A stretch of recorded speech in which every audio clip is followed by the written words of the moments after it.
എന്ത് രീതിയിലാണ് ഒരു തൊഴിലെടുത്ത് മാർക്കറ്റ് വാല്യൂ കണക്കാക്കിയിട്ട് ചില ആൾക്കാർക്ക് പേയ്മെന്റ് കൊടുത്തുകൊണ്ടിരിക്കുകയാണ്. ആ മാർക്കറ്റ് വാല്യൂ ആണുങ്ങളുടെ കാര്യം വരുമ്പോൾ അത് മുമ്പോട്ടേക്ക് പോയിക്കൊണ്ടേയിരിക്കുകയാണ്. സ്ത്രീകളുടെ കാര്യം മാത്രം വരുമ്പോൾ അതിന്റെ ബേസിൽ നിന്ന് പുറത്തേക്ക് വരില്ല. ബേസ് പോലും ചിലപ്പോൾ ഉണ്ടാവാറില്ല. ബേസിൽ നിന്ന് കുറച്ച് മുകളിലേക്ക് പോകുമ്പോൾ അത് എത്ര സൂപ്പർ ഫിലിംസിൽ വർക്ക് ചെയ്താലും എത്ര അവരുടെ സ്പീച്ചൊക്കെ ബെനിഫിറ്റ് ആയാലും. സോ അത് നമ്മൾ ചോദിക്കാൻ പോകുന്ന പക്ഷേ നിങ്ങൾക്ക് മാർക്കറ്റ് വാല്യൂ ഇല്ലാത്തതുകൊണ്ടാണ് പറയും. അപ്പോൾ എന്ത് മാർക്കറ്റ് വാല്യൂ ഡേറ്റ ബേസ് ചെയ്തിട്ടാണ് മറ്റുള്ളവർക്ക് പൈസ ഇൻക്രീസ് ആയിക്കൊണ്ടിരിക്കുന്നത്. അപ്പോൾ അതൊരു ഡോക്യുമെന്റ് ആയിട്ടും അതൊരു പ്രോപ്പർ ആയിട്ട് ഒരു ഡോക്യുമെന്റ് ഫേസ് ചെയ്യുക. മാർക്കറ്റ് വാല്യൂ എന്ന് പറഞ്ഞൊരു സംഭവം ഇത് ആർക്കും പിടികിട്ടാത്ത ഒരു നോഷനും ഒരു കോൺസെപ്റ്റുമായിട്ട് നിലനിൽക്കുന്നു എന്നുള്ളത് മാത്രമേ ഉള്ളൂ. ഇതിനുള്ള ഒരു മറുപടി പണ്ടൊരിക്കൽ അമീർ ഖാൻ ഒരു ഇന്റർവ്യൂവിൽ കൊടുത്തിട്ടുണ്ട്. അതായത് എങ്ങനെയാണ് മാർക്കറ്റ് വാല്യൂ കൂടുന്നത്, ആർക്കാണ് ഏറ്റവും കൂടുതൽ ആളുകളെ തിയേറ്ററിൽ കയറ്റാൻ സാധിക്കുന്നത്, അവരുടെ മാർക്കറ്റ് വാല്യൂ തന്നെ കൂടും, അവർക്ക് കൂടുതൽ റെമ്യൂണറേഷൻ കിട്ടും, അല്ലെങ്കിൽ ചോദിച്ച് മേടിക്കാൻ പറ്റും. ഇപ്പൊ പാർവതി തിരുവത്തിന് ഏറ്റവും കൂടുതൽ ആൾക്കാരെ തിയേറ്ററിൽ കൊണ്ടുവരാൻ പറ്റുന്നുണ്ടെങ്കിൽ ഇവരുടെ മാർക്കറ്റ് വാല്യൂ തന്നെ കൂടും, ഇവർക്ക് കൂടുതൽ ശമ്പളം മേടിക്കാം. അങ്ങനെയാണെങ്കിൽ തിരിച്ചൊരു ചോദ്യം, നമ്മുടെ ലേഡി സൂപ്പർ സ്റ്റാർ നമ്മുടെ നയൻതാര മേടിക്കുന്ന ശമ്പളത്തിന്റെ 1/4 പോലും മലയാളത്തിൽ മേടിക്കാത്ത നടന്മാരുണ്ട്. അപ്പൊ അതോ?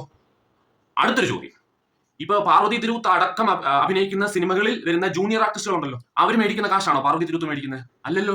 അവർക്ക് തുച്ഛമായ ശമ്പളം, മര്യാദയ്ക്ക് ആഹാരമില്ല, എന്തിന് പെടുക്കാൻ പോലും ഒരു ബാത്റൂം സൗകര്യം പോലും അവർക്കില്ല. എന്താണെങ്കിലും അതുപോലൊന്നും അല്ലല്ലോ. പാർവതി തിരുവത്തിന്റെ സ്റ്റാർഡത്തിനും ആ ഒരു ഫെയിമിനും കഴിവിനും അനുസരിച്ചുള്ള ഒരു എമൗണ്ട് കിട്ടുന്നുണ്ട്. കൂട്ടി കിട്ടണമെങ്കിൽ നിങ്ങൾ നിങ്ങളുടെ കഴിവ് കാണിക്കും, കൂടുതൽ ആൾക്കാരെ തിയേറ്ററിലേക്ക് കൊണ്ടുപോവാ. എന്നിട്ട് പറയുന്നതിൽ ഒരു അർത്ഥമുണ്ട്. ഇത് എല്ലായിടത്തും ഇക്വാലിറ്റി എന്നൊക്കെ പറഞ്ഞുകൊണ്ട് ഇവർ തുപ്പുന്നത് ഫുള്ള് വിഷവും അതുപോലെ തന്നെ വിവരമില്ലായ്മയാണ്. ഒരു നല്ല നടിയൊക്കെയാണ്, പക്ഷെ ഇവർ ഈ വിവരമില്ലായ്മയാണ് ഇവരുടെ കരിയർ ഇങ്ങനെ ആക്കുന്നത്.